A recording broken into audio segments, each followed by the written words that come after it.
జాలం వెను తిరిగి వస్తుంది కాలం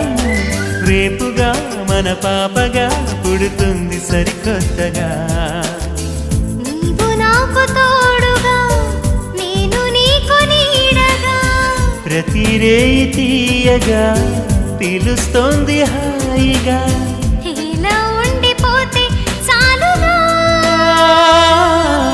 నువ్వంటే నాకిష్టమని అన్నది నా ప్రతి శ్వాస